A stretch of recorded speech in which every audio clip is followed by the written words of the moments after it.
everyone. It's been a while, but we're back to Tuning Fork, the show about music and the Pitchfork Media hype machine. I remembered it after all this time. Yeah. I'm David. My name is Matt. And our guest today is... Go ahead and introduce yourself. Hey, everybody. I'm Brannon, but most people know me as Bran, so you can just call me Bran. That's fine. Welcome. Yeah, Bran is the host of New Nintendo Podcast XL, which I am going to appear on about Mario Kart 64 at some point. I have promised to do so, and I'm excited to do that whenever that happens, because I have a lot of words to say about that game, because it's probably the Nintendo game I've played the most throughout my life. Yeah, so looking forward to that. I'm sure you are too. Yeah, I am. I'm actually wanted to see if you want to do that sometime relatively soon, so let's make it happen. Nice.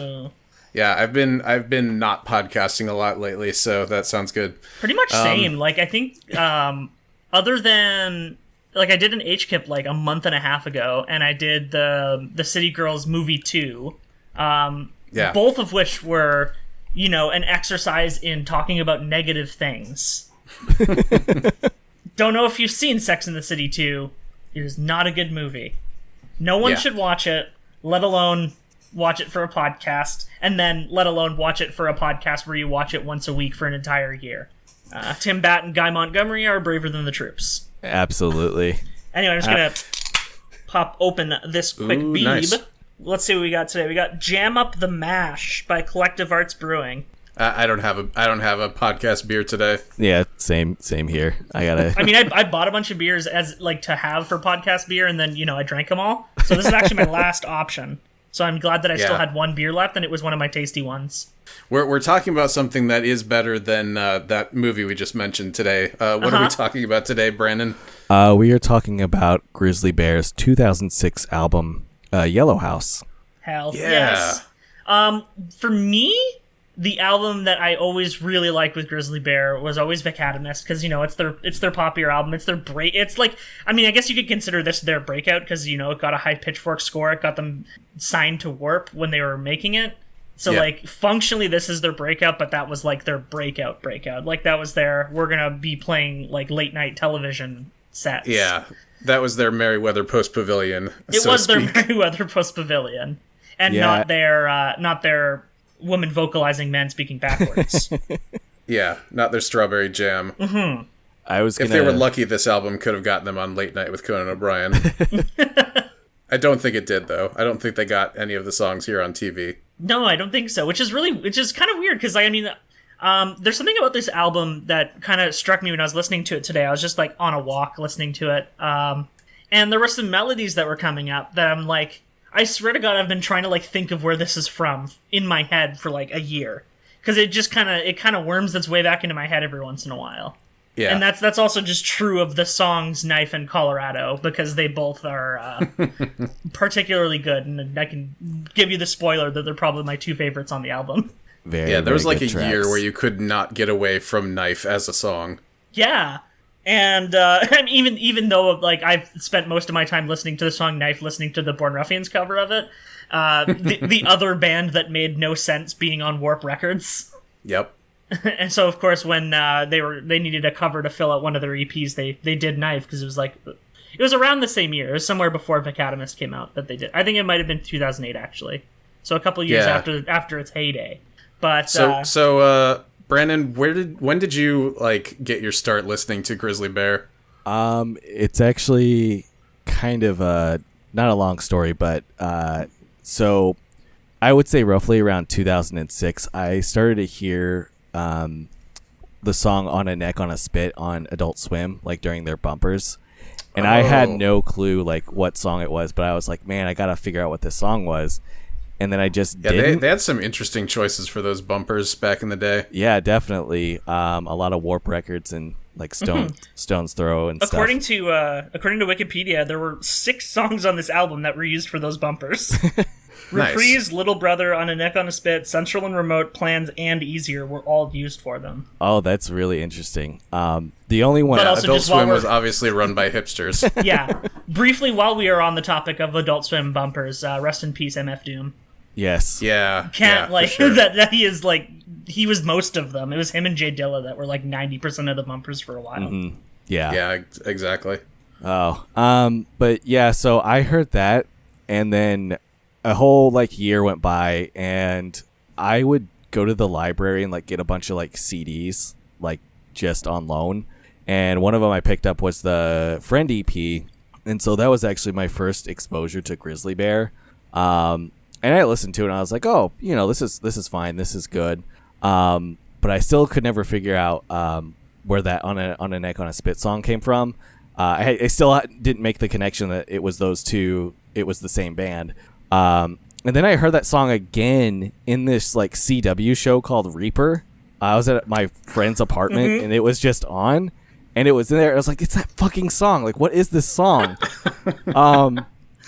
And then like a whole other year goes by, and it's roughly like it's 2008, and I'm in like my fall semester in college, and a buddy of mine was like, hey, you should really listen to this band more. So I actually listened to Yellow House for the first time in 2008, and that's when I really fell in love with the band. And then it was a real like, when I finally got to that song and when I finally heard that part, I was like, oh my god, I finally found this song after like thinking about it for like the last 2 years. Yeah, this was the age where you couldn't just Shazam something. Yeah, and yeah, music just wasn't as easily accessible as it is now. Yeah. So yeah, in some ways it was more accessible in that you could, you know, get any album you wanted from Mediafire. Yeah. But it was, you know, Site Mediafire.com, album title in quotation marks. Yeah. Classic times. Also, it's I think when the average person knew how to torrent. Yeah, I think the only music streaming at the time was like Rhapsody and maybe Pandora. Neither services I used. Yeah. I was primarily on like SoulSeek, and otherwise it was just like CDs that I would rip from the library and put them on my computer. I mean, that's the way to do it. Yeah, I got a lot of CDs from the library because I grew up a block away from a library, so I would just walk down there and find a couple and walk back. Did they give you a limit? Because mine was 100, and so I would get 100 CDs at a time. Good lord. I didn't feel like carrying that many, so I think I only ever got like 10 at the most. It's kind of what ridiculous. I can shove into a backpack. Yeah. So Grizzly Bear, this is technically their second album, but it's really their debut as a band, because the first album, Horn of Plenty, was just a kind of solo project from Ed Droste, the lead singer, and that had a couple of like overdubs from I think Chris Bear. Yeah, Chris Bear had drums on it.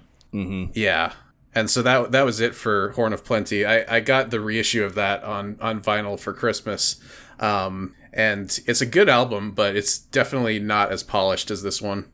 Yeah, no, and it's like, very much. The crazy thing about the polish on this album is just like, I know like home recording being like impressive is like barely a thing anymore for any music, just because of how many tools exist at home. Mm-hmm. But Yeah, like, you can do whatever you want. You can do whatever now. you want, but even in 2006, there was still a lot of options for you, or I guess 2005 when they actually recorded it. But it's still like very impressive what they managed to get onto tape. Yeah. Especially Yeah, considering the wide array of instruments that are present on the album.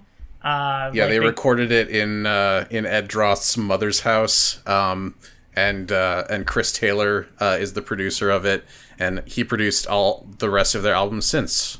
Phenomenal work. Maybe one of the like, he's like the secret like weapon of Grizzly Bear. Oh yeah.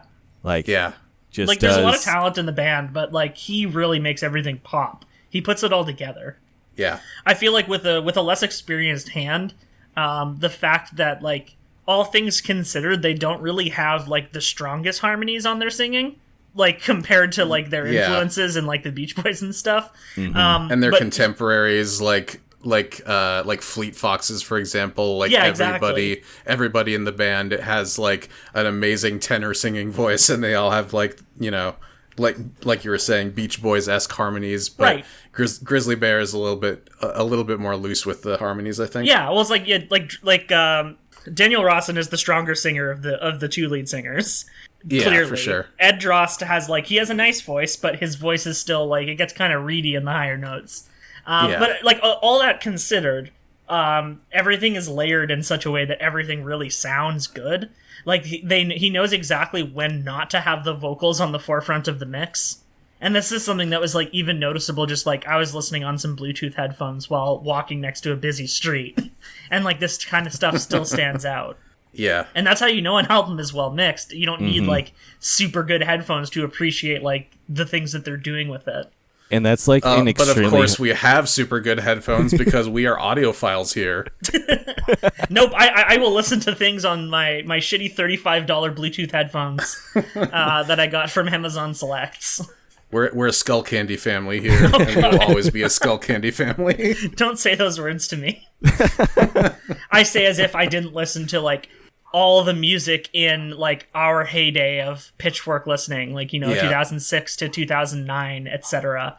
All through the same pair of Skull Candy headphones, which I still have, even though I broke them because I didn't feel like throwing them out. They're important to that era. Of course, definitely. I mean, they're fucking blueberry color. They're beautiful. Can't get rid of those. It's also just like, man, throwing out electronics just sucks. It's a hassle. It does. It's even if you find like a good like electronics recycling place, it's just like, man, you're just taking all these rare earth metals and throwing them on the ground. Yeah, pretty much. Sad to think about. But so I feel like I never appreciated Yellow House as much as Vic Adamus, because Vic Adamus was like the real. It was more to the like I was there when it was coming out kind of feeling. Yeah. Like like I basically started like listening to music properly in like 2007, maybe 2008. So after this album came out. Mm-hmm. Yeah, I think for me, Yellow House was, if I remember correctly, it was one of the ones that I had listened to before I graduated from high school because of James. Which is not surprising. Everything is because of James. It all leads back to James. The podcast inception is James. Yeah, so I listened to it, and I liked it, and I got a lot more into it like right before Vic Adamus came out, because like when Friend was still their newest thing, they appeared on the Letterman show and they performed 2 weeks before the album came out, and I was like, oh shit, like these guys are like, they're polishing their stuff into like a finely tuned pop machine, and so I should probably go back and re-listen to Yellow House, and I did, and like even like really... just thinking forward to Vic to 2 weeks, their harmonies got so much stronger. Yeah. I remember. Yeah, like on this and... one, like it's almost you could sense the weakness, but at the same time, it was all well done and it was all earnest. So I had a hard time really faulting them for it. Had Department of Eagles already released something at this point? Yes, so they came out with their debut album in, I want to say 2007, if I remember correctly. In Your Park was 2008, and that's like the main Department of Eagles album. Mm-hmm. They released their debut album on October 21st, 2003. Oh, wow. Yeah, so... I don't even think I've ever heard this one. No, so. I haven't either. Functionally In Your Park is the debut for me. Yeah. And that's also their last album? That's what it looks like. It seems like they had an EP out at some point after that, but nothing Yeah, and major. then Rawson went off to just do Grizzly Bear and solo stuff, which is all very good, by the way. Mm-hmm. Well, yeah, he's like... I really like that in all the interviews and such around Yellow House, Ed Droste makes a point to say that he is not the leader of the band, nor is he the main creative force of the band. Not anymore. Well, yeah, he said it straight up. It's just like Daniel wrote half the songs on this album. Most of it only works because of Chris Taylor's band production. And speaking of Pitchfork, we should probably actually talk about the review in addition to the interview. It got an 8.7 in B&M. Man, did every Grizzly Bear get B&M? I feel like it's pretty close, if not. I think everyone except maybe their latest album. Their latest did not. Painted Ruins did not. Yeah. And Horn of Plenty did not. Both were high sevens. Yeah. So the run from Yellow House through Shields all did. Yeah. I need to listen to Painted Ruins more. I got the LP of it also for Christmas this year, so Nice. I'll probably end up listening to that one a lot more. Yeah, it's definitely one I need to go back to. I listened to it once the year it came out, and I don't think I've touched it since. That was me with that's the thing. Shields. And like Shields That's the thing about recent albums. Yeah. Shields is actually their highest review at 9.1. One points higher than Vicatomist. And it's a Lindsay Zolad's review, which I feel like we haven't actually gotten to do one yet, even though she was always one of Pitchfork's best writers. True. We're eventually going to get to the point where we're going to start picking reviews based on who wrote them. That's when we're going to get real into the meta of this podcast. Just do a string of Ian Cohen's all one after another.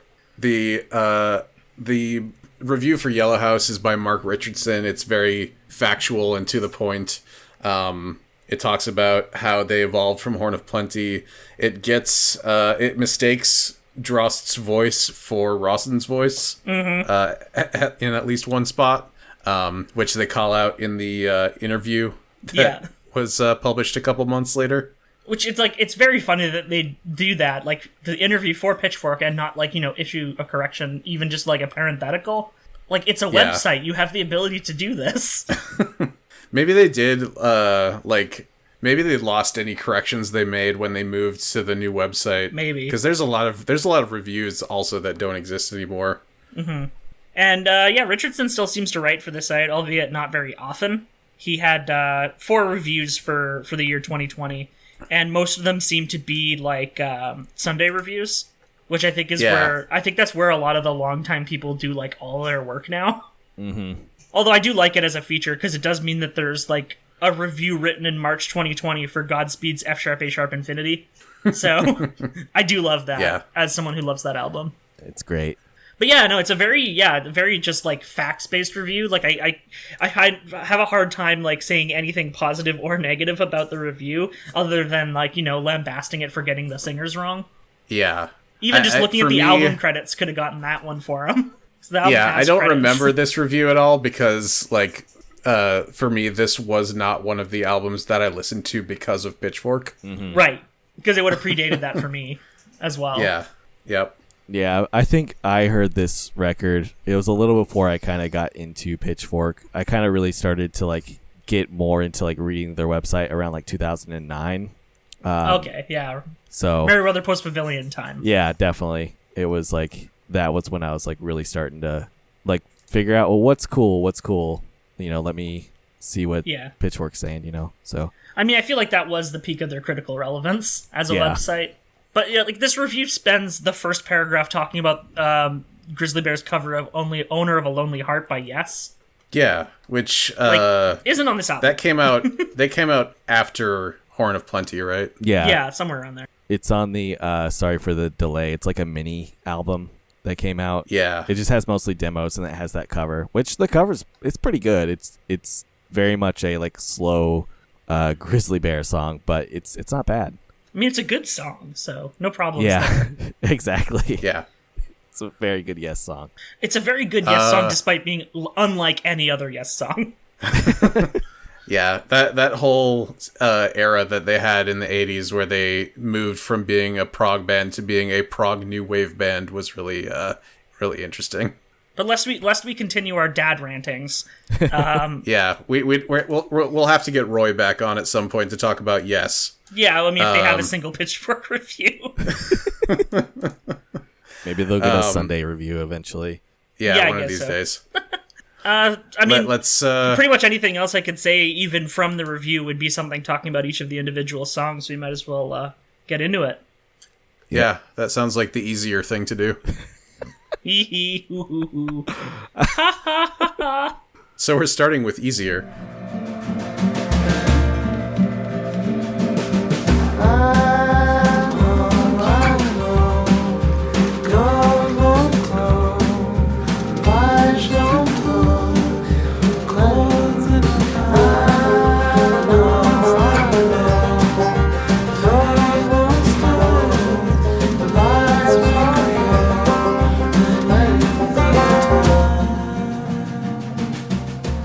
Which is the song that is mistaken to be an Ed Droste joint in the Pitchfork interview.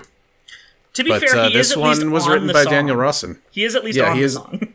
Yeah, he's the backing vocals. Mm-hmm. Yeah, this is a really interesting way to open the album, because it's kind of a light, airy song as compared to the rest of the album. Yeah.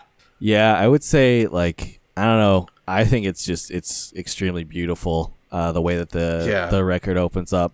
And something that I really like is how sort of they put Ed's vocals at one point in like the right channel and Daniel's in the left, and just kind of like how it's mixed is maybe one of my favorite like parts about this whole song. It's just like texturally, I think it's extremely beautiful, and there's a lot of like background factors that you can kind of pick apart. I like went back and listened to the song like several times just to like try to catch new things, and I think it's a great song. There's like percussion in it that almost sounds like it's being recorded from like almost the other side of a house.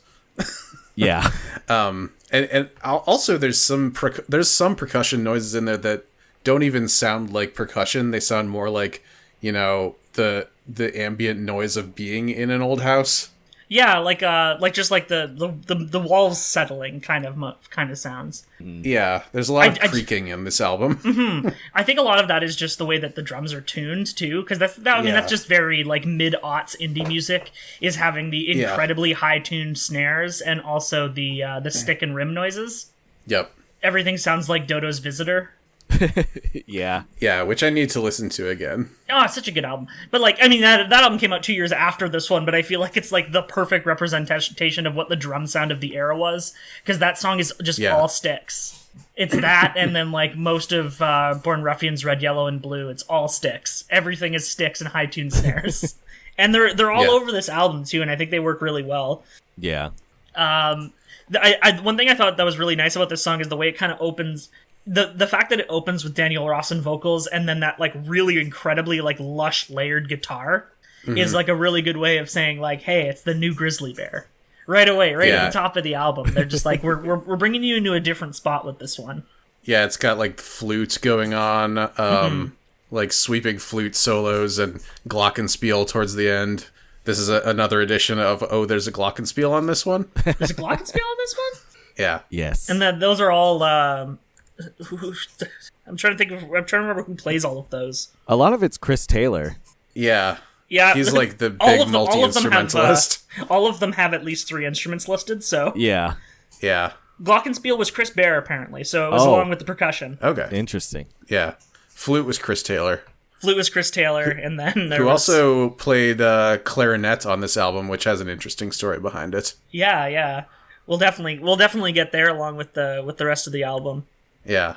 But yeah, I kind of want to talk about the lyrics a little bit, but at the same time, it's like I've never really considered this a lyrical album in my head. It's always been like it's a vocals as texture album more than anything else. If you look at the lyric booklet, it's very short. Like every song is maybe at most like 10 or 12 lines long. Mm-hmm. I mean, I really respect any lyrics booklet that like omits repeated lines. Yeah. So if anything repeats throughout the song. Do. Yeah, no, Genius is like their form factor is like if something is repeated, they're going to put it every time. That's like kind of how the site operates, just so they can like, say something about the way the repetition happens or something like that. Or as they do on this one, anytime a line is repeated, it just links to the same annotation, which I think is a very lazy way to do it. Speaking of Genius, Ed Droste and Daniel Rawson are Genius contributors for their own music. Yeah, they show up for this album on the site, so we'll be reading some of their own annotations on there for this one. Yeah, it's that was like a big deal that I think back when they did that. I feel like that was maybe around the time Vecatimus came out that they went back and annotated all these. And when they would have done it, it would have still been called Rap Genius. Yeah. I wonder if there's date stamps on these. Maybe, and because it wouldn't have only just been Rap Genius, it would have been rock.rapgenius.com, because that's how they had all the non-rap stuff categorized. That's insane to me. It's just been around forever. writer Ed Droste 6 years ago. Okay, so this was more recent than I thought. Maybe they annotated another album before this one. Maybe. But yeah. But yeah, well, we have those for Knife, On a Neck, on a Spit, and Colorado. They're the ones with the little green check mark on them. Yeah.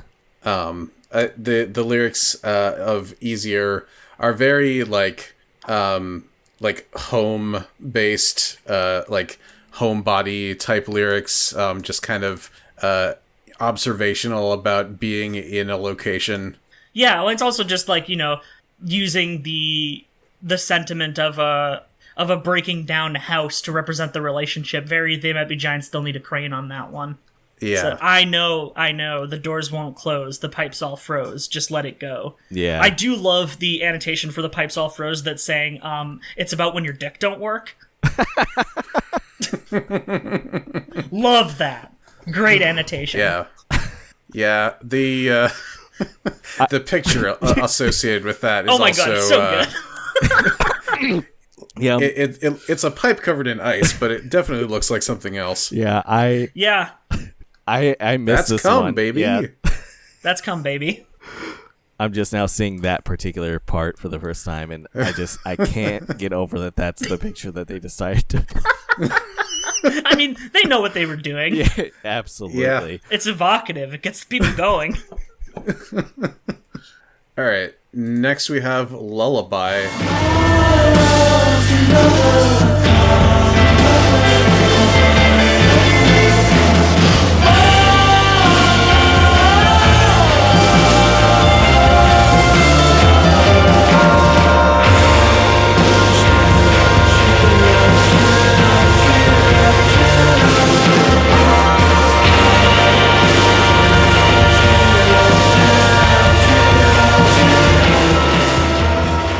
God, this one sure doesn't have any lyrics on it, huh?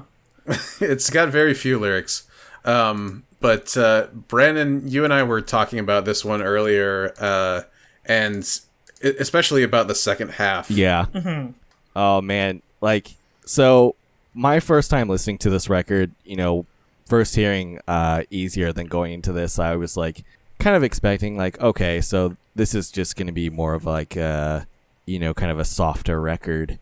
Maybe just like slow songs and stuff. But then then it totally explodes in the second half, and just like these like guitars rip through, and just like the drums like are all up in your ears, and it's just so good.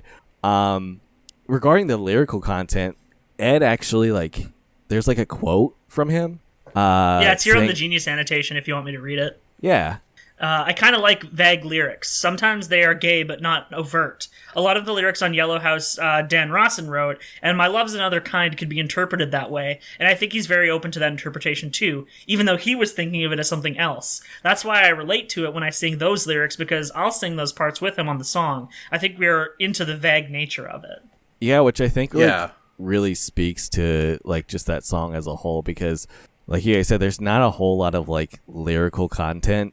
And there's not really like much to parse, and I do agree with you, Matt, that the lyrics as a whole are kind of like a second like nature thing to me. Like I see it as just another texture on the record. Yeah. So the fact that they're like vague like that, I think works, especially like with this song. Especially the fact that Ed managed to find an entirely different thing in it for like a song that he didn't even write. Yeah, which I think is really cool too. And there's like towards the end, when Ed is saying My Love's Another Kind, there's like these background vocals that are like almost like screaming, like it's going so high. It's one of my favorite parts of that entire song. Oh yeah, the part where it's like ah! Yeah, it's really good. This album is a lot less lyrics based than like Vicatamist, for example. Mm-hmm. Like that album is where Daniel Rawson was like, you know what? I'm going to write some songs that have words. And he did. I'm going to write some songs that Michael McDonald's going to want to sing. Oh, man. Yeah, that cover that is really good. Yeah. That was an interesting inclusion. And it was part of the dad rock artists finding out about indie music wave that happened. Yeah, it was a fun time, and I wish we'd get more of it. Remember when Jay-Z and Beyonce were really into Grizzly Bear? Yeah. Yeah. Just talking Yeah, about. Remember like, tweeted remember about when them. Childish Gambino rapped over Grizzly Bear? I'm rapping over Grizzly Bear. What the fuck? And that's the entire song. That is the entire song. But yeah, no, I really like the way they harmonize during the chin up, cheer up, chin up, cheer up. Which, like, I can't really do justice because I'm one voice, and two, not being produced by Chris Taylor. Yeah. Who can make any potential weaknesses in my upper ranges sound really cool because they'd be surrounded by floating guitars. Instead, I'm speaking it into a mic that I have encased in a milk crate, just in case no one has heard of my milk crate setup before. Hey, you do what you gotta do, you know? You do what you gotta do. Yeah. I mean, it makes it so that I can record my voice in the living room and my cats can make a bunch of noise and you can only kind of hear it. Yeah, I still do hear the guinea pigs every once in a while. Oh, on well, City if Girls. they start weaking, no sound screening is gonna stop them. You will hear it. Yeah. The drums on this one also get through all the sounds, much like the weaking of a guinea pig. Well, yeah, this goes like, into the other end of the aughts drum programming setup, whereas opposed to being all sticks and high tuned snares, it's nothing but toms, toms and bass drums, and it's just like they're going for as much of like the tribal drum aesthetic that you could possibly go for. Yeah. Very layered, very mixed forward. I think there's a lot of points where they seem to he seems to kind of crossfade it over the vocals a little bit when he wants to get it really going. Yeah, and there's a bit of delay on them too, which like makes the snare hits like repeat really quick, like da da da da. Yeah. Yeah. He's not gating them. He's letting them echo. Yeah. Which is definitely an interesting choice to make with a snare tuned that high, because normally you want him to just punch, but instead he's like, I'm gonna let this texture a little bit. There's a lot of little textural noises kind of everywhere in this album. Yeah, and like I'm excited to find out what some of them are. Like going through it, it's just like you'll hear some like beeps and boops in the back of a song. You're like, what even is that? Yeah, and this isn't the kind of album you'd expect to have a lot of synth noises on it. And when you first listen to it, you don't really detect them, but they're definitely there. Yeah, coming back. The album has an auto harp on it and has electronics somewhere. they're just listed under Chris Taylor's like 18 instruments. One of them just says electronics, so they come up every once in a while. Yeah, definitely returning to this record, I definitely picked up a lot of stuff that I hadn't heard before. Like there's one song a little later where like somebody's like singing in like a low bass tone of a voice, and like I definitely don't remember that being a part of that song, but we'll get to it. Yeah. Moving on, we have Knife next. Can't you feel the night?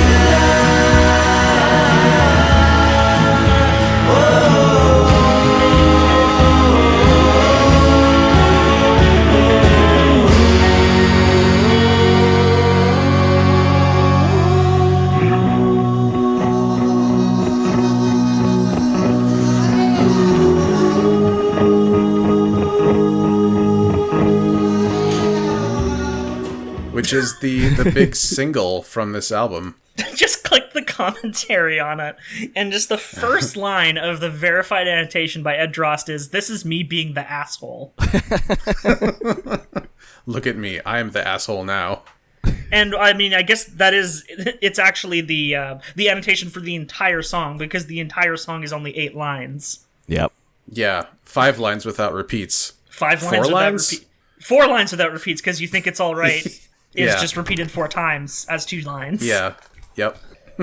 So we can just sum up. We can just go right ahead and sum up the entire lyrical content with Ed Droste's annotation. This is me being the asshole. I'm talking about lying straight to your face, looking in your eyes, lying, cheating, and then stabbing you in the back. People say it's such a romantic song. It's not really, but I welcome that interpretation. I just like that he's like, you know, I'm really being a huge asshole on this song, but I mean, if you want it to be romantic, sure, why not? Yeah. I mean, yeah, but it's like literally, if you just ignore all the production, ignore all the singing, just read the lyrics. I want you to know, when I look in your eyes, with every blow comes another lie. You think it's all right. Can't you feel the knife? Like, that could be short form slam poetry right there. Yeah. If he took away all the adornishments, it's very, very obvious. That said, it fucking whips. Oh, it's so good. And it Once totally... when I finished my first listen, I just went and listened to Knife like 4 times before I went to go for my second listen to the album. It's so good. And it totally makes sense that it's the like lead single for the record. Like, I know, honestly, as much as I love like all the other songs, like I can't imagine any other song being the single besides this one. It just to me, I can't imagine the album working without it as like the centerpiece almost. It's definitely the poppiest song on the album, like by a pretty wide margin. Because like the other songs go a lot of different places, and this is a direction that you see explored a lot more in Vicatomist. Mm-hmm. It's I feel definitely like this would slot in just as well with those songs as they would with these. Yeah. It almost reads as like a doo-wop song if you were to speed it up like a couple of beats per minute. I mean, that's exactly what the Born Ruffians cover sounds like. Mm-hmm. Yeah, exactly. The Born Ruffians cover could easily just be a doo-wop song. I want you to know. Now look in your eyes. There only blow. Come under the light. You think it's alright. You think it's alright. Think it's alright. Think it's alright. Which I really like. One thing that really struck me listening to that cover after listening to the original again. I end up listening to the cover a lot more just because I listen to Born Ruffians more often in my day to day. Despite like the song is like it has a lot of complexity to it in the way that the melodies are arranged, and then the way like the second half of the song kind of just takes the melodies and spreads them around a little bit and adds a couple of like low points and basically makes a song suite in the second half there. Especially when like when everything drops out and then it comes back with like the slow drums and all that. And like yet all that considered, there's just such a simple part of the melody, the simple part of where the lyrics go, that it was easily deconstructible into like a simple one guitar, one drum set, one vocalist indie rock song. Like the bones there are so strong that it works even without all the adornishments that Chris Taylor puts on them. And I thought that's something that really shows like the power underlying the songs on the album. Yeah. And this is true for a couple of them. It's like they work really well with all the bells and whistles, but when it comes down to it, they're just good songs. Literal bells and whistles in a lot of cases. Yeah. Mm-hmm. The outro is like a whole minute and a half of the song. Yeah.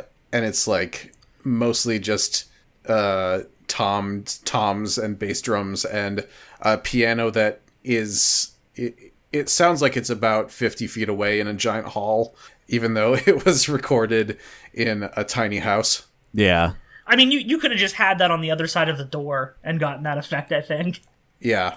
Did you guys watch the music video? I did, yeah. It had been a couple of years since I had watched it. And I remember when I watched it the first time, I was like, okay. I haven't watched it recently, but I remember it like looking kind of stop motion-y. Yeah. That you might be thinking of Ready Able from Vicatomist, but the Knife video. I suppose it might have a little bit of a stop motion quality to it, but it's kind of it almost feels like a gothic kind of mining town American. Okay, no, I'm thinking setting. of the right video. It looks like it could be used as like a bumper in like a series of unfortunate events. Yeah. Yeah. Like that's the exact kind of like aesthetic it has going for it. There is one part at the end where like that like rock dude, I don't even know how to describe him. He's just like, it's just like a creature or a person like that has rocks all over them, goes into like a hole inside of the mountain, and my immediate first thought was that story by Junji Ito, the Enigma Amigara Fault. Yeah. And I was thinking like he was thinking like this hole was made for me, and he's gonna look real fucked up coming out the other side. Yeah. They kind of have a tradition, or at least they did have a tradition of really odd music videos. I think this may have been the only one from this album, but there were videos for 2 Weeks and also Ready Able from Vicatomist, and the 2 Weeks video was directed by Patrick Daughters, who I think is also a horror director. I just remember it had heads exploding. it does have heads exploding, and like it's their faces on like little child bodies in like schoolboy outfits. It is maybe one of the most unsettling things I've seen like in a while. Yeah. It really contrasted with kind of the upbeat nature of the song. Yeah. Yeah, so did the lyrics of the song, to be fair. Yeah. After Knife, we got Central and Remote.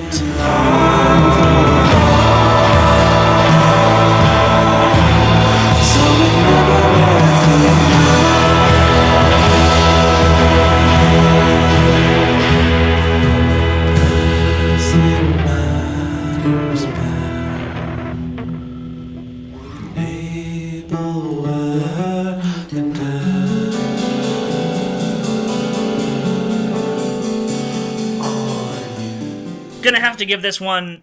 You have to give this one a Cinema Sings ding. How could something be both central and remote? Doesn't really make any sense. Yeah. For a while, this one, I almost would have said this one was my favorite for like a year or so, a couple years ago, because I would listen to this one on repeat, like in my car, because it sounded so good. But I think I still think it's good, but it's probably not quite as close to the top for me as it once was. Yeah, I would say that this is maybe the first time on the album for me where it, like, not that I still think it's a great song, but it's kind of one of the ones that are lower on the pack. And I do agree, it does sound great in the car. I actually did a little bit of a car listen earlier this week, and Nice. it was definitely one of the standouts, like in regards to like a car stereo. Some of the stuff doesn't come through well on other songs when listening into the car, but I thought that this one really shined. And Oh yeah, I imagine Marla is just completely inaudible in the car. Yeah, it's not that one doesn't work in the car, but Does but this not one work at all. did. Yeah. What I like about this song is like there's a lot of like cool like vocal effects kind of on the back end of the song. It's like I almost don't want to sing it because like I can't sing, but if you listen to it, you'll know what I'm talking about. There's a part where in the back where I think it may just be like during an instrumental break, but they're just kind of going ooh, ooh, over and over again. Yeah, and that's a cool bit. And also there's the bridge that doesn't have any lyrics, but has like the big kind of explosion of kind of choir voices that kind of turns into this huge thing and then fades out really quickly and goes back into the song. And they've recorded the whole thing in a friggin' house. Whenever something big like that happens, I always just remember it's like this was just a house. Were there guest vocalists on this album, or was this just all them? I think it's just all them. I think it's it was just them four who did the vocals. Getting as far up as into the falsetto range. yeah. That's cool, Yeah, though. I guess it was all four of them singing at some point. Yeah, All, I know all that of them Chris have vocal Taylor. credits. Yeah, I know Chris Taylor can get up to some pretty high notes. Like I've seen some performances of theirs from different late night shows and stuff. Yeah. Anything about the lyrics on this one? I mean, I don't really. Honestly, I don't have like this is one of the other songs too where it's like it's just like a textural thing for me. Like the lyrics are Yeah. fine. That's definitely how I feel about the whole thing. Yeah. So, but Yeah, almost the whole performance of the lyrics in this one is more kind of a whisper than singing it outright. yeah. Just kind of in the wind, in the yo. You know, it's really just kind of more of an instrument than a trying to get the words across. Yeah. Yeah. And the genius annotations, like I can take them or leave them. It's like okay. They're trying. Yeah, it doesn't really like do much for me as far as like the song goes. Every single picture I've looked at recently of Grizzly Bear performing live, Ed Droste is just standing in front of a table with an omnichord, and I think that just might be what he plays in a live setting. It just seems like an efficient way to deal with the fact that they can't bring everything on stage. Yeah. Something that just Yeah. has a good texture that's going to sound good in a live setting. Yeah, if they brought everything on stage, that would be a little bit much. I don't think anyone has enough lungs for that. I don't think Chris Taylor has enough lungs to play all the wind instruments that would be required of him. Yeah. Yeah, they'd have to hire like 7 or 8 more people. It would to be tour with them. definitely like a full on like just stage show, like something that you would see like in a musical Yeah, or something. something like what Dan Deacon did for touring with Brahms. Yeah. Yeah. Get several drummers on the stage for that one to make up for the. Do you need all those extra sounds? You can only mic the drum set of Chris Bear up enough times. Speaking of Chris Bear, I always I've only seen Grizzly Bear live once. It was on the Vicatimus tour when Beach House was opening for them. Nice. And their stage layout is really interesting to me because they have the drums over on stage left rather than in the back. Yeah. That is they interesting. kind of all are in a line almost. Like Taylor on the stage right, and then Ed, and then Daniel, and then Chris Bear on the drums on the other side. That kind of reminds me of how the drums are set up on They Might Be Giant shows, because they always have Marty Beller stage right. Yeah, and then everyone's just kind of next to him. Yeah, And they put him up on a pedestal, of course. yeah, Both gotta. Literally and figuratively, because Flansburgh will always hype up Marty Beller every single show. Every single show. But yeah, no, I really like that kind of arrangement, because, like, I mean, I'm always just going to be partial to anything that's more drummer forward than putting the drummer at the very back of the stage. Yeah. Yeah. So, of course, obviously, I like to see battles where they got John Stanier front and center with his giant tall cymbal that he has to stand up to hit. If anyone had to stay in the band as half of the band, I'm glad he's one of them. Yeah, one of the two. I don't think it works without him. It's just him and Ian Williams now. Yeah. According to Wikipedia, there was a video for Central and Remote as well. Huh. So I should they go had look two that up videos because I don't think overall. I've seen it. Yeah, I I've don't never think I seen have that one. either. No. Also, I would think that's kind of a weird choice. Yeah. It is, yeah. Wouldn't be my next pick for like a single if that's I what would say they probably Easier would be like number one pick for another one. Marlowe would be a cool one to do just because of like the family connection there. And you know, Colorado would only work if it was mostly nature footage. Yeah. Yeah. Now I want a Marla video though. I'm just like thinking about like how that would be. That'd be cool, yeah. Yeah. I think it'd have to be puppets.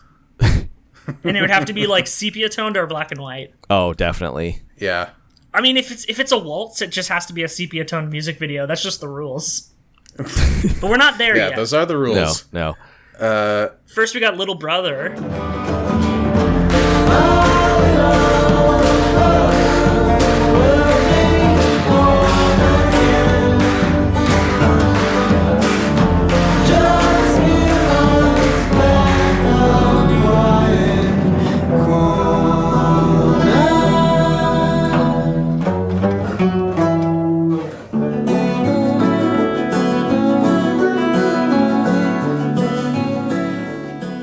Yeah. This is the original arrangement of this song, which I don't think they play anymore. Because there's a reworked, more like rock electric version of it on Friend that they now play instead. Which was that was the first version I heard, and so coming from that into this was a little jarring at first, but now I kind of appreciate this one a little more. Although I actually did listen to the electric version today, and there's some really like neat stuff, like kind of reworking of lyrics and stuff, and I think that they do like that's really interesting. But I don't know, there's a lot of really just like pretty like textural stuff that goes on this song, and I think that Daniel like just like kills it, like singing, like everything he does. It's so good. Yeah. This song is the most like out of all the Rawson songs on this album is the most like just a Department of Beagles song. Which like no knock on it at all, because like In Your Park was a great album and all. Yeah. But yeah, no, the rock version is like the Grizzly Bear version, and this is the Department of Eagles one. That's kind of where it lands for me. He has a really different vocal tone, like overall on this album than he does from kind of Friend onwards. Mm-hmm. He gets more breathy with it later on. Yeah. Whereas here really he's kind of like a low warble. He's not pushing it forward a lot. He's a little bit monotone here, yeah. Yeah, which I really like his vocals on Vicatimus, like especially like on While You Wait for the Others. Like he really you really hear the the vibrato on those ones. Yeah. Like he's really going for it. Whereas here he's like I don't know, a bit less trained with it, possibly just like going a little quieter with it because of the setting that they were in. They said they were able to record it like whatever volumes, whatever time of day because of the way the house was set up, but nonetheless it's like he seemed to not be pushing himself quite as hard. Mm-hmm. Yeah, he's kind of pride of my countryman, and then on Vicatimus it's while you wait for the other. You know, he gets way into it. Yeah. It's like Future Islands before the... singles to Future Islands on singles. Right. Yeah. You can hear the chest thumping. Yeah, exactly. We need to talk about that one too at some point. Oh yeah. Because that's probably the most listened album I had between 2010 and 2020 was Singles by Future Islands. Mm-hmm. Just in that like sunsetting era of Pitchfork relevance, like 2011, 2012. Yeah, for sure. So we got to do that and Kaput. Those are the ones we got to get on record. We're saying it here right now on the podcast. We will get to both of those. If you want to talk about them, let us know. Kaput's a good one. Kaput's a good one. The outro. Kaput turned the outro 10 today. Yeah. They were recording it did. this. Which is happy fucked up. birthday, Kaput. Maybe we can get Finn on to talk about a Destroyer album because Finn's the big Destroyer fan. You know, I feel like Dan Behar and Daniel Rawson have a very like not like similar voices, but just like similar vocal timbres in that they both like go with like a kind of breathiness. Yeah. Yeah. And that's why both of their vocals fucking slap. Love to Dan's on this one. Yep. The band of Dans. The Dan bands. This is another one kind of like easier where the drums are really like tightly tuned. Yeah. They're really kind of back in the mix. Like they're just there to provide rhythm and texture and not really any sort of specific big sound. Mm-hmm. I really like when they when he sings the like my little brother will be born again and the like sticks come in, you know, and it's just like sticks and they're like click click. I don't know. And the guitar like going like doodle-ding, doodle-ding, doodle-ding, doodle-ding, doodle-ding. Like it's very like it's got a good rhythm for it. Yeah. I didn't even connect that was just a really overblown stick hit. They're all over this album. They're all over this era of music. Yeah. You'd be remiss not to point out every overblown stick hit on any of these albums. Exactly. I only recently figured out that one of the big things in like old Prince songs is the stick hit sound sample from the Lindrum drum machine, but tuned down like 2 octaves. Oh my god. Yeah, it's the sound that you always hear in a Prince song sounds like somebody's knocking on a door. Oh. Yeah. Yeah. Oh, he just figured it out, didn't he? Yeah. He made it his thing. Yeah, I heard it a lot because my mom was really into Prince growing up, so I'm definitely familiar Definitely with that. things for your from the mom to be Midwest. Yeah. Yeah. All right. move on Next to we've Plans? got we got Plans, yeah.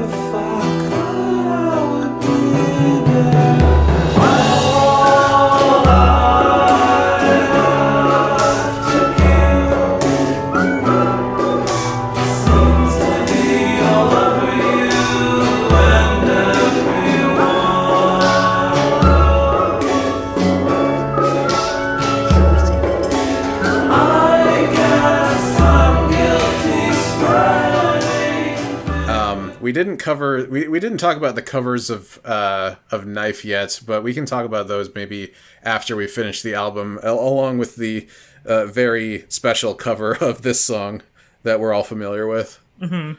It was my first introduction to this song. Was hearing the Band of Horses version. Yeah. And it was another one of those like kind of jarring moments, like because like the Band of Horses one is like kind of like, I wouldn't say it's cheery, but it's a little more upbeat and a little faster. And then you go back to the actual one on the album, and it's like it's like a slow like waltz. It's more minor key and just like it kind of threw me for a loop. But I really like Plans. It's a one of the highlights for me on this album. How many waltzes are on this album? It's at least 2, right? This one is it feels like a waltz, but I don't think it's in the timing of a waltz. Marla definitely is a waltz. I know that. Definitely. Yeah. That one's got like the drum beats on thirds and everything. Yeah. I don't know. It comes up a couple of times. I always appreciate... Lullaby is the other waltz. Okay, now that yeah, I'm thinking about it. Yeah. Yeah. At least the first part. So my problem is I always have trouble like summoning the music in my head while talking about it. There have been recordings of Tuning Fork where I have like pulled one of the cans off my left ear and then like plugged my other headphones from my phone, and then just like listen to the album off my phone. Yeah. Just so I didn't like interrupt with the recording in any way on my computer. Yeah. And just been like, oh yeah, that part. I want to talk about that part. Like there was I was saying when we were opening up, there's like melodies on this album that have been like kind of sticking in my head a little bit. And now that I'm trying to actually recall them to air, I can't tell you what those are, but I can tell you what songs they're on. Mm-hmm. One of them was on Little Brother. There's another one on Marla, and then the rest is in Colorado. Yeah. But they stick all over the place. Plans is a song that doesn't have another one that doesn't have a whole lot of lyrics. This, I think, according to the interview, was the first one they recorded. Mm-hmm. They kind of had this sketch of a song and just kept adding stuff onto it until it became this huge sweeping thing. Yeah. It also really showcases, and it's all throughout the album, but it really showcases the Chris playing the clarinet like through that pitch shifter. That is on this. Yeah, one, huh? it really shows up on this song. It's on other songs too, but like this one, you can really, really tell. I really do love that. They're like, we have no one that really does the bass, so he's gonna play a clarinet through a pitch shifter. Yeah. And they asked in the Pitchfork review, it's like, was that like an artistic decision? It's like, well, we didn't have anyone that could play the bass, but Chris could do the clarinet, so we made it work. And then of course it's like one of the most like singular things about the recording of this album that like really, really stands out, other than like Chris's production in general, is the fact that they used a clarinet to do their bass parts. Yeah. It gives it kind of like a wistful tone. Yeah. Because clarinets just sound like that. Yeah, it's like it's very like an instrument that you learn in high school, and then you either stick with it later or you just completely forget that you own a clarinet. Now it just makes me think of Wirt from Over the Garden Wall. Yeah. This is also the one where I noticed doing my re-listen was where the deep voice came in, and I'm still trying to figure out like who it is, because none of the guys in the band really come off as somebody who maybe has that register, but oh yeah, like when it starts into All I Have to Give. Yeah. It's like, all I have to give seems to be all over you. Yeah. Yeah. There's not any register like that anywhere else on the album. Yeah. It only shows up here. And I love it. I think it adds like some more depth to this song. Also, like in the back half of the song, there like is some like chopping up of like some like vocals and some like weird electronic stuff going on that I really dig. Yeah, it's that very kind of Animal Collective-esque production. Yeah. Where they just kept layering sounds on top of each other and making loops. Yeah, it was an interesting time for just like the evolution of the home studio. You really had the opportunity to make a lot of cool stuff like that. Because this is just, it's very much a studio album. They talk in the interview about how different the live arrangements of all these songs sound, because like most of it would just be impossible to replicate in a live setting. Yeah. Which like, I respect both like avenues of this, like people who will, one, commit only to tape what they would be producing live. You know, the kind of people that will get Steve Albini to do their record because it's like Steve Albini's just there to put the mics in the right place. Yeah. Yeah. And then play Scrabble on his phone. Whereas, like, this situation's a little different. It's like they're making something for the album experience, and then they got to figure out how to play some, like, simulacrum of it live. They got to figure out some version of it that works live. Yeah. And then, of course, you have the third option, which is battles, which is like, we're going to improvise, we're going to put it to record, and then we're going to figure out how the fuck we're going to play it live. Right. I've been listening to a lot of Tortoise lately, and that's another band where like they talk about how the studio is like the sixth member of the band because they always do the album first and then figure out how to play it after the fact. Yeah. So they're category 3. Yeah. I know it's something that Lightning Bolt would do a lot. Not so much on like their latest record, but all their earlier stuff is totally improvised, and then they would just be like, okay, we'll play it how we're gonna play it live, and just I mean, it's Lightning How the Bolt. hell are we going to do this with only 2 people? Our vocalist quit, so I had to put a microphone inside my mask. Yeah, a telephone microphone inside the thing I made of old shirts, which makes me look like a serial killer. Yeah. I do love how many other bands we've managed to talk about on this one. A very typical episode of Tuning Fork today. Yep, it's one of those. Yeah, so then we move into Marla.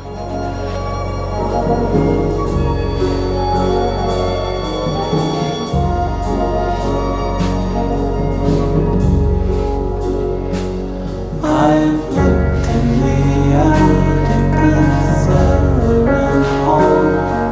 I've looked in the studio, study and all.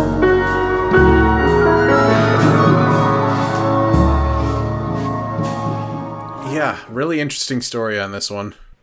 So this one's right from on the Genius page. Marla is named after Ed Droste's great aunt, who moved from Boston to New York in the late 1930s in an attempt to pursue a singing career. She failed, and by the end of the 1940s, she had drunk herself to death. That's very sad. Very Her sad. unnamed demos were later shared with Ed by the remaining sibling of Marla's, who had decided to digitize all her songs to disc. So he had a version of one of these songs, and then he kind of just built on it. I wonder if the original ever got shared anywhere. I thought I saw something. I don't know if it was Genius, but I could have sworn I saw like the original version somewhere, either on YouTube or it's out there. Yeah, it's on the Genius page for the song. There's a recording of it from Okay. YouTube. I've looked in the attic, the cellar, the hall, searched in the studio, study and all. I've looked through the chest where I thought it should be. I've looked in the greenhouses, 1, 2, and 3. I've looked everywhere, Mr. Ford, but I can't find the job. And why can't I sing what I did with that Gillen dog? Oh, cool. So Yeah, if you I'll have to wanted listen to play that. a bit of it for comparison, that'd be a good spot to do it. It So is. this one's a Yeah. waltz. This one's the waltziest waltz that ever waltzed. Mm-hmm. It's Yeah. right there in the drum beats, the low tap tap, low tap tap, low. You know, just the easy stuff.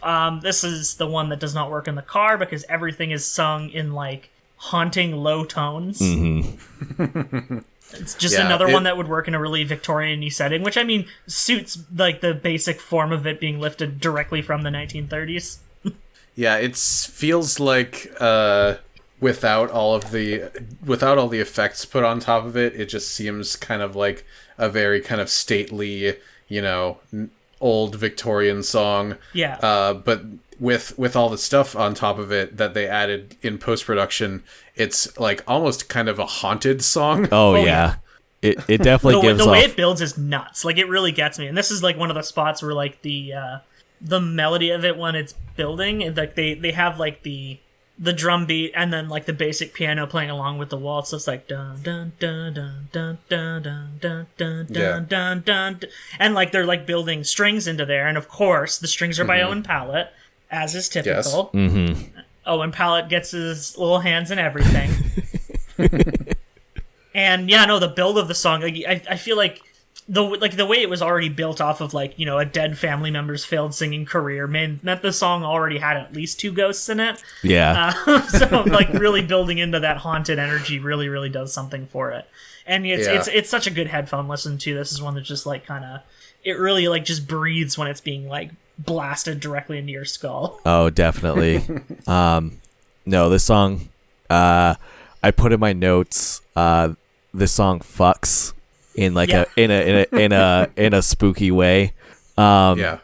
Yeah, it's kind of a sad, depressing story, and the way that it fits the overall tone of of that song. It just really works. It works for me. Yeah, no, it's another highlight on the record for me. The piano rips, strings are great. Overall vibe and atmosphere is just it's so good. The piano and the strings kind of do this thing where occasionally they're a little bit behind the beat of the song. Yeah. So it sounds like they're kind of, lumbering or like shambling along. Yeah. And doing kind of the slow drop off every once in a while where it's like a couple of notes down the scale, like da, da, da, da, da, da, da. It's like I said, it's all very, very haunting and kind of pretty to listen to. I really like. For one, the Miss Forbes, as mentioned, is Marla Forbes, the one who wrote the original song that it's built off of. But in the annotations it says, like, I've looked everywhere, Miss Forbes, but I can't find the blank and oh why. And the question mark is right there in the official Grizzly Bear Yellow House lyrics booklet, because they totally forgot what they sang. It's probably Dagger, because that's what it most sounds like. Yeah. But they literally just could not remember what the words they put to tape were. Which is very much like the Strawberry Jam booklet, just straight up having the wrong lyrics printed in it. Oh, yeah. Like, by, no method of the imagination are those the lyrics that are being sung. I remember picking up that CD from Best Buy and then, already having heard the record and then looking at the lyrics and just being like, what? That's definitely not what they say. That is absolutely not it. This is maybe from 4 takes before the one they recorded on the album. Yeah. I know nobody ever listens to this, but when I was growing up, I had a CD, or my parents rather had a CD of the Giorgio Moroder soundtrack to Fritz Lang's Metropolis. He made like a disco / new wave soundtrack to it in 1984. I should probably listen to this. Yeah, that sounds awesome. Yeah, it had Freddie Mercury and John Anderson from Yes and Pat Benatar and a couple of other people. But yeah, there was a song in there. I think it was actually the Freddie Mercury song. And yeah, there was just absolutely the wrong lyrics for it in the lyric book. And Freddie Mercury does a lot of improvisation. So as a kid, I was like, but what's he saying though? I don't know. I need to know. God bless people who can actually perceive lyrics without having them written in front of them. I don't know the lyrics to some of the songs I've listened to hundreds of times in my life. Oh, yeah. Even ones where I've read the lyrics booklet. Sometimes it's just a complete mystery to me. I'm like, they sure are making sounds, but I straight up might as well be listening to songs in a different language. Which I do that as well, but you think I'd understand at least some of the songs in my native language? Not a chance. I really like the way the lyrics in this song are written. They're written just like a kind of old-timey rhyming poem style. Yeah. Which really kind of which works with the way the narration's done in almost like a spooky way. I feel like this is something that could be you could have this read by a Boris Karloff type, and it would just sound really cool. Yeah. I really want to hear someone with a really deep voice cover this one.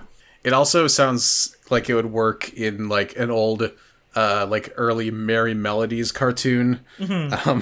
But I've looked in the attic, the cellar and hall. I've looked in the studio, study and all. I've looked in the chest where I thought it should be. I've looked in the greenhouses 1, 2, and 3. Straight up, the meter of it is just rigid. Yeah. And when you listen to the song itself, it's right on to the waltz of it too. Yep. Which I guess some of these lyrics were written by. I think some of the lyrics were her lyrics, I believe. I don't think they've really said how much of the skeleton of the original song is there. It sounds like it's being sung by somebody's butler who is a cartoon owl. Yeah. But I never really grokked how much of it was her lyrics and her composition and how much of it they'd built on top of. Just that it was built on one of his relatives' compositions. Yeah. So I don't know how many of the lyrics are actually they're doing. Because it's not super clear in the writing credits. Yeah, you were reacting earlier to the fact that the interview said the original was under 2 minutes long and they stretched it out to over 5 minutes. Yeah. I mean, a lot of it is instrumental. The second half of the song is just taking that waltz beat, as we were going over a bit earlier, and just blowing it up. Yeah. And also haunting it, just fucking some ghosts right into it. Just getting them right in there. Yeah. Yeah, Chris Taylor invented a couple ghosts and just smashed them in there. It's like fracking, but instead of like blasting water into the ground, you're putting ghosts into a song. So it's like fracking, but good. Yeah. I think that's the way I'm going to put it. Like you just put that as the tagline for this album. It's like fracking, but good. But good. It's kind of similar to fracking. Except it's good. Next we've got On a Neck, On a Spit, which we were talking about earlier. All my time spending with you now. All my time spending with you, but I didn't know can hear me. I didn't know man can hear me. I didn't know can hear me.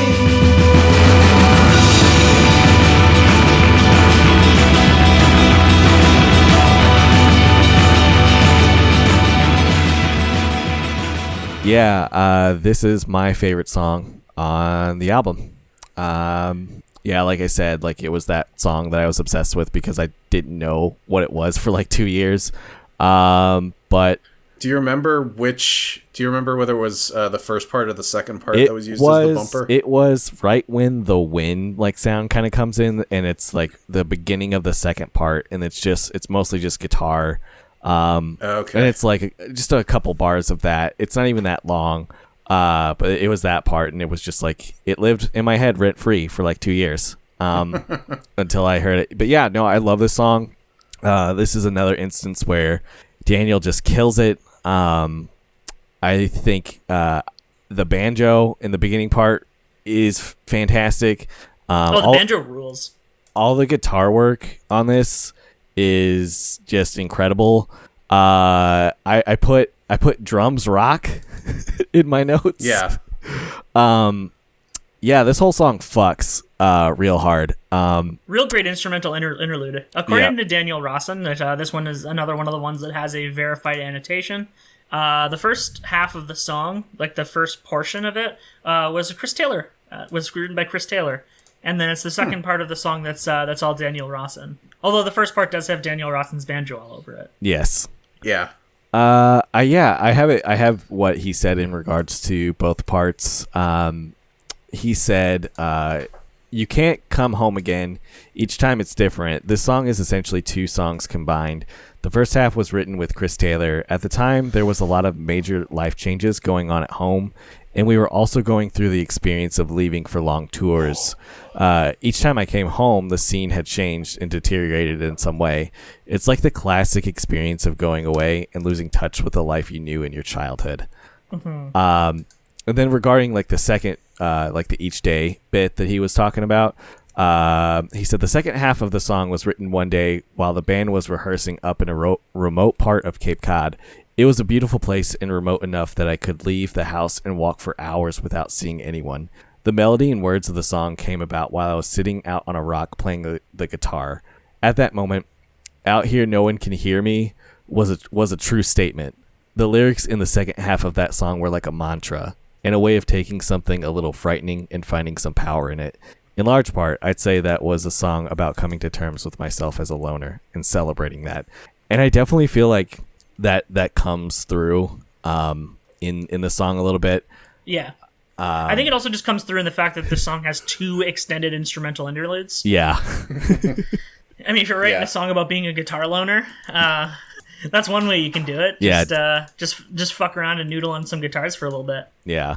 And this is another instance where in the second half the drums are really at the kind of at the forefront and just kind of off the shits. Yeah. It's my favorite drumming part of the entire album. Like I said, I could just go on about the song, but it's so good. I just love it. The second instrumental interlude, it almost sounds like the drum beat is reminiscent of like the sound of a train going through the countryside. Mm-hmm. You know, the kind of chugga chugga chugga chugga chugga chugga. And it kind of has that really big open sound to it, which I really like. And for being recorded in a house, they really do make a lot of the recordings seem very open. Yeah. Like as if they could have been recorded in a much, much larger space than they were in. I assume it's mostly due to very, very liberal use of reverb. But it's done in a way that it doesn't just sound cheap, which it often can. Also, there's really good organ work on this. I don't know if it's organ, but it's some kind of keys that just work really, really well, especially towards the back half of the second part, where they're really like kind of more forward in the mix. Really just good. looking through the band personnel list on Wikipedia, I imagine that's probably an auto harp, which is Droste and Rawson both play. Okay. Because otherwise, it's just like there's simple keyboards, but I don't know if that's it. Yeah, I mean, it definitely could be that, but it just works really well. And yeah, very simple evocative lyrics. Each day spend it with me now. Each day I spend it with me now. And they just kind of repeat that. He repeats that throughout the rest of the song, more or less. Yeah. Along with the out here, nobody can hear me, no one can hear me, nobody can hear me. Again, lyrics is texture. Thank you, Daniel. Yeah. I think the string part in this is actually something similar to what was used on the song Trans-Europe Express by Kraftwerk, where it was sort of like a Mellotron type situation. Because it has that kind of scratchy quality to it, but, you know, there's lots of reverb on it as well. Yeah, I mean, as far as I can tell, the only live strings on the album were the ones from Marla. So it's the only place that Owen Pallett's credited on the whole album, so... Which is so crazy to me, because there's, like, so many moments on the album where it just sounds like there are strings. And they're not. It's something else, but it's just, like, the way that it's mixed, it's, like, sometimes you can't tell what it is exactly, unless you, like, go and look up what the credits, like you have to go look at the credits to see what was on each song. I assume it's a lot of pitch shifting kind of stuff. I just generally assume that a lot of the stuff on the album, after learning about the clarinet pitch shifting into a bass, I'm like, okay, well, some of these weird stringy sounds are probably just the like the higher end of the keyboard stretched out into longer notes. Like they're really doing some fun stuff with this one. Yeah, I don't even know if it would sound better if it was all live strings. Like it's so integral to the texture of the way the album sounds. Yeah, it's like almost like if this were more hi-fi, it wouldn't sound quite as good. Yeah, I honestly can't imagine this album sounding any other way, and I certainly wouldn't want to change this song especially. But I wouldn't want to change any song on this record. Yeah, it was like if they got like fucking.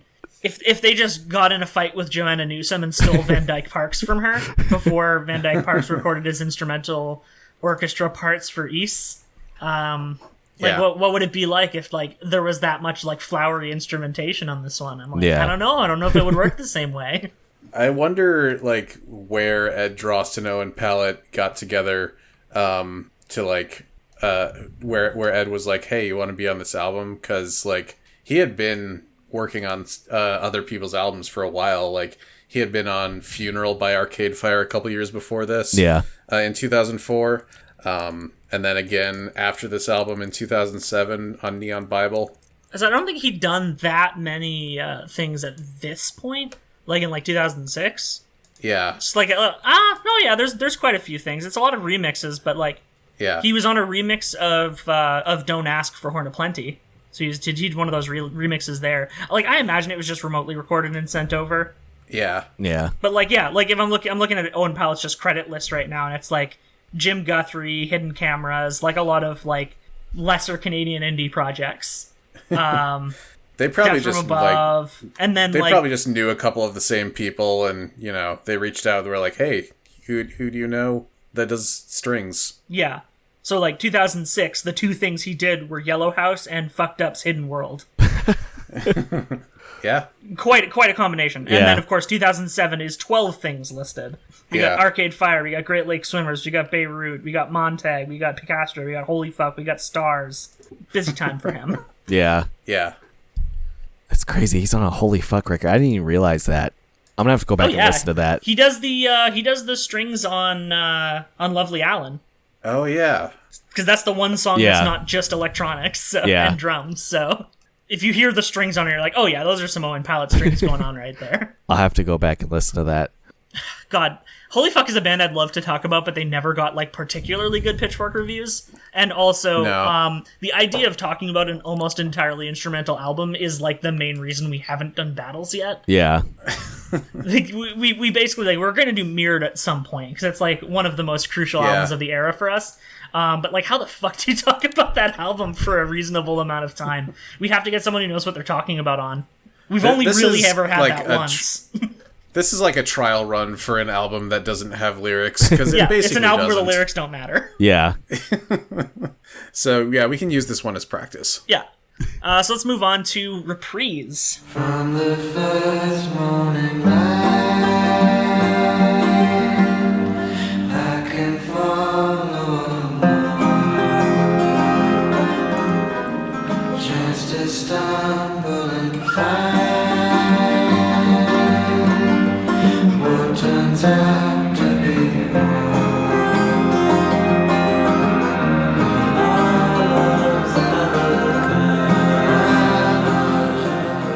Yeah, this is what it says. It's a repeat. It's a reprise of the ending line from Lullaby. Yep. My love's another kind, Yeah. and then turns into kind of its own thing after that. And again, only like 2 packs of lyrics on this one. I Yep. do love that the Genius annotation for the "My Love's Another Kind" line have that one picture of Ed Droste and Owen Pallett laying in a bed together, which is from them doing a joint interview with the Backlot, which I always really love that interview. Yeah. I think they're just buds. This is probably the sparsest sounding song on the album. It's and it's only just over 3 minutes long. But it seems to be mostly just guitar, reverb, and voice. Yeah, really simple one. Yeah. Before we Yeah. get into like the big climactic closer. Yeah, it's definitely like the calm before the storm. I love it. I really like there's a part where Daniel says the line "My love's another kind," and then Ed comes in like right after and then says it. I don't know, just something about that particular part just really does it for me.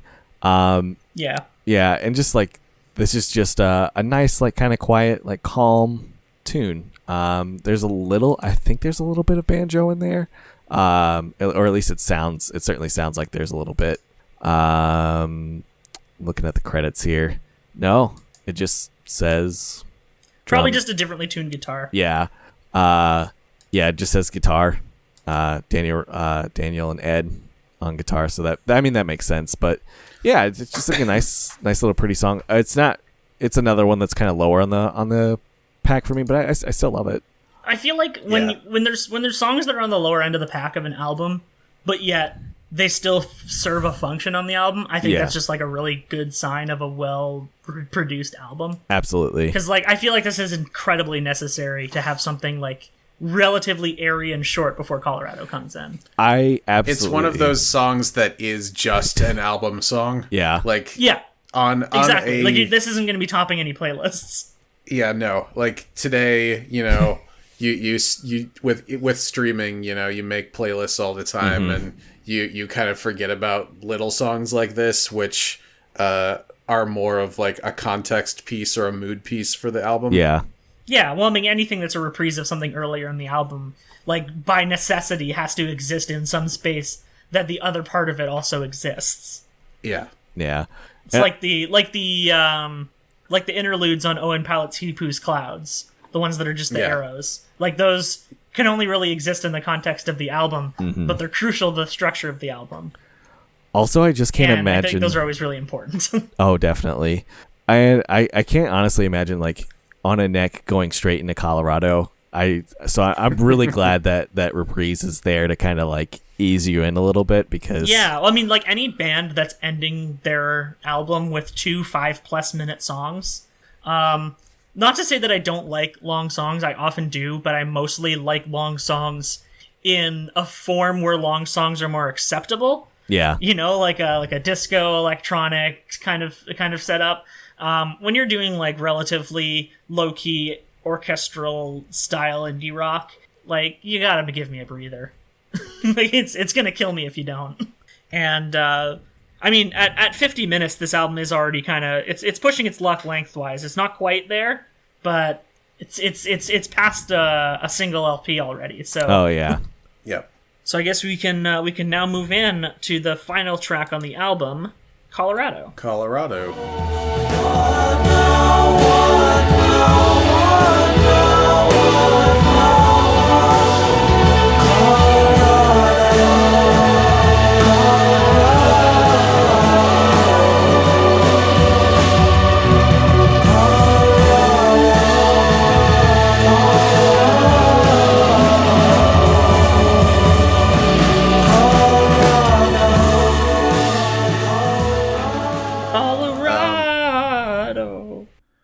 Yeah, this one has the longest annotation by Ed Droste on it because it's like a really personal song for him. Mm-hmm.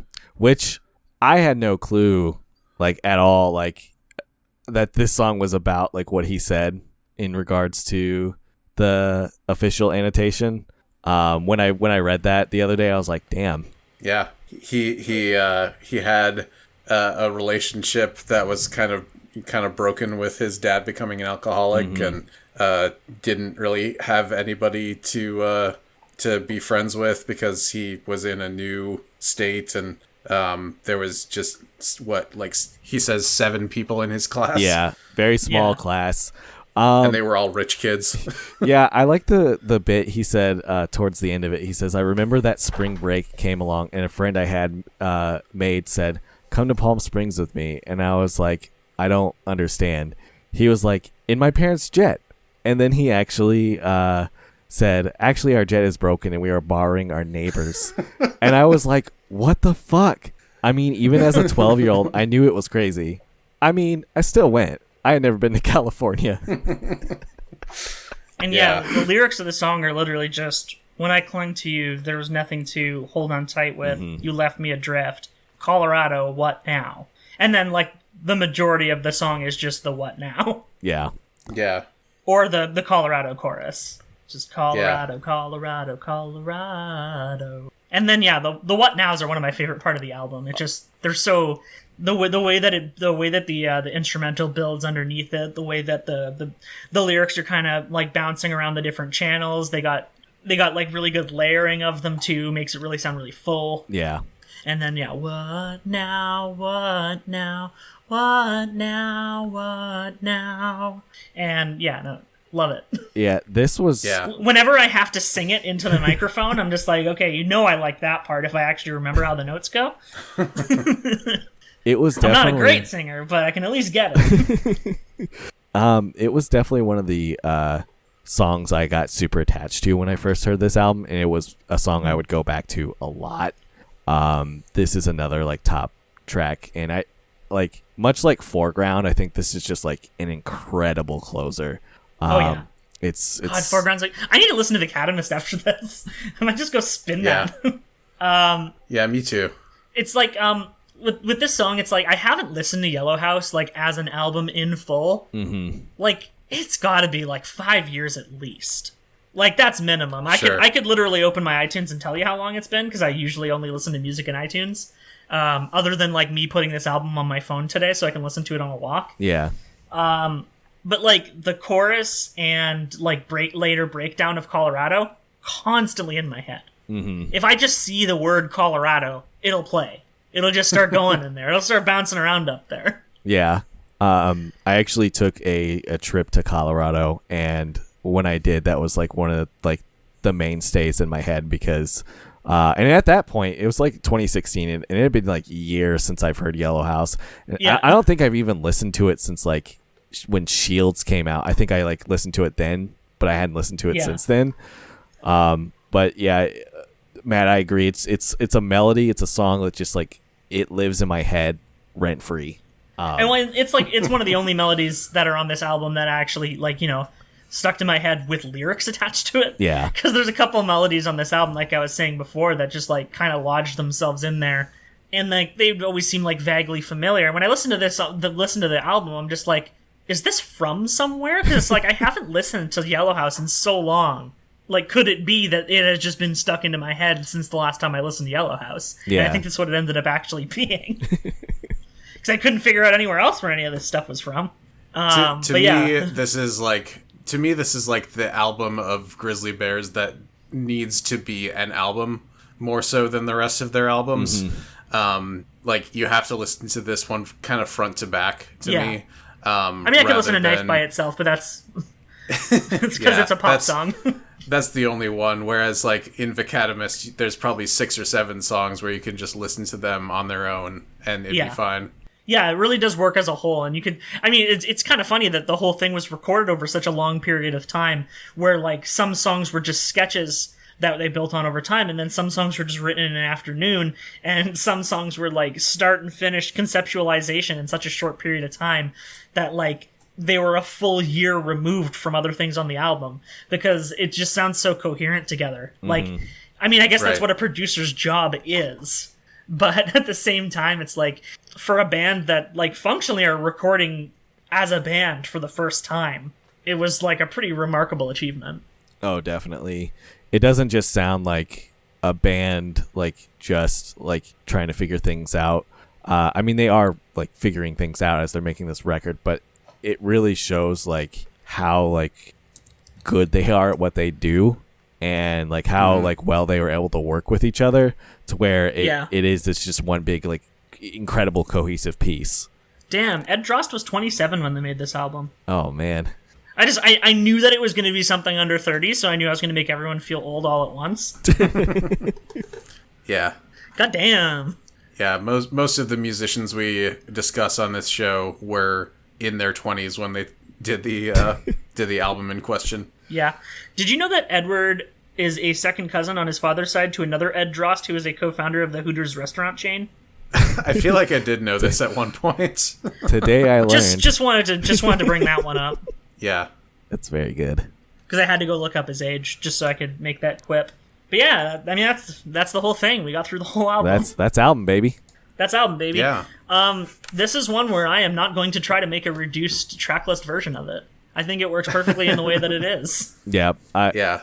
There's no way I could like cut any song, and it's only 10 songs. So I mean, like, Right. as long Yeah. as they I mean, are. it's like it's I feel like the album could possibly be a little shorter, but like I would not know where to cut.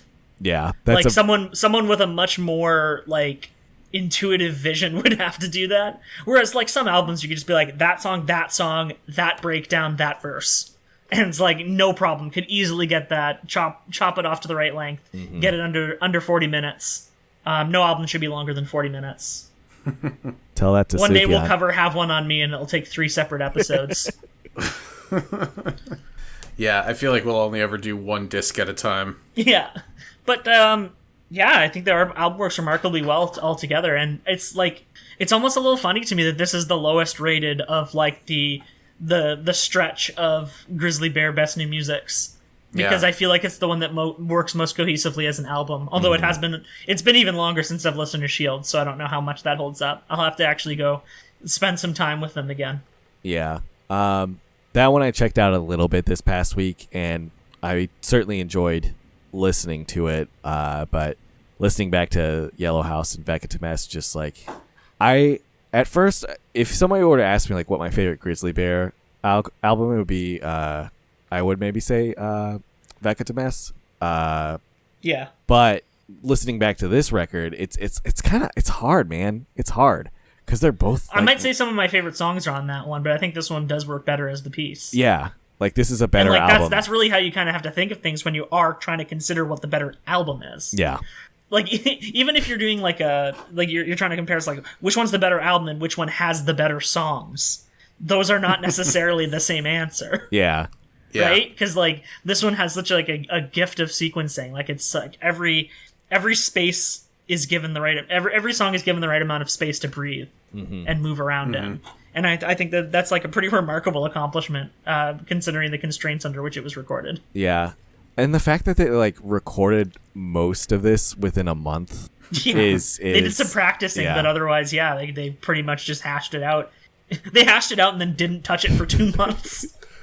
A similar album in terms of like the like how early it was in the band's career and the situation they recorded it in that I can think of is Cryptograms by Deer Hunter, because they recorded that outside of a professional studio. It was just kind of in their bedrooms and stuff, and it was it's what they call their first real album because they don't really consider Turn It Up to be an actual album.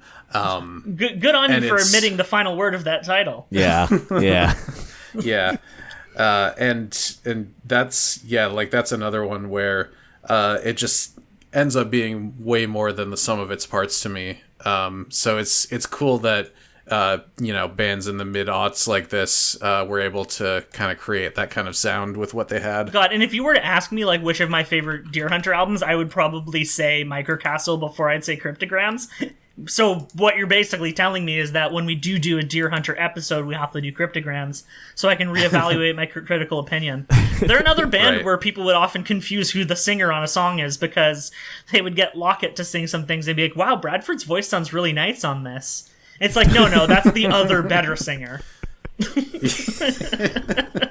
Yeah, Bradford Cox is more of kind of a man who talks in tune. Yeah. I feel like Lockett Punt is also just in like the Daniel Ross and Dan Behar school of like really breathy singers as well. Mm-hmm. Yeah, They do like evoke a similar thing. Like you could probably draw a couple of comparisons between Deer Hunter and Grizzly Bear just from this era. Speaking of Bradford Cox, Atlas Sound did one of the covers of Knife from the Right. Friend EP. I haven't heard that cover in ages. I didn't think to listen to it today. So Yeah. I'm going to be excited when you layer it into post. I want you to know when I look into your eyes, wherever it goes,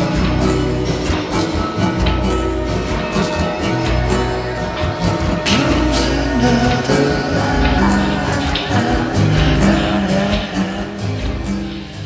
Yeah, it was him who did the Atlas Sound cover of it, and then CSS, the electro band, did another cover of Knife. I want you to know when I look in your eyes, with every blow comes another lie. To think it's alright, to think it's alright, to think it's alright. Yeah. And then the Band of Horses cover of Plans, which we mentioned earlier, which is kind of, to me, it almost reads as like a country hoedown version. Yeah. I mean, that's just kind of what Band of the song? Horses sounds like. Yeah.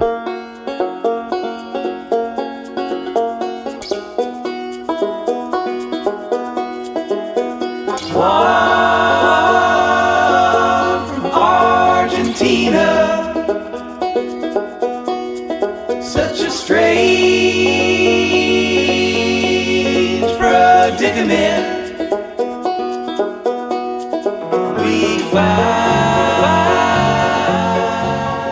ourselves. Yeah. It's a They seem to really be leaning into it a little bit in this one. yeah, but it works super well. And I actually liked towards the end of that cover too, they kind of pull they like slow the song down a little bit, like just a tad, and then they go into a minor key and like sound like how the original song sounds. I just think is really, really choice. I guess there was also covers of Grizzly Bear on the Warp 20 album collection, like cover collection that Warp put out in 2009. Yeah. The one that the very, very funny Born Ruffians Aphex Twin cover is from. That cover's so good. There's a cover of Little Brother by Jamie Liddell, and then also a cover of Colorado by Pivot. Yeah. And I guess were Grizzly Bear only on Warp for Yellow House? No, I think That would- They were also on Warp for the next two albums, I think. I think their latest one was released on a different label, but Yeah, Yeah, Painted yeah, Ruins came out Vicatomist on was still on RCA. Warp.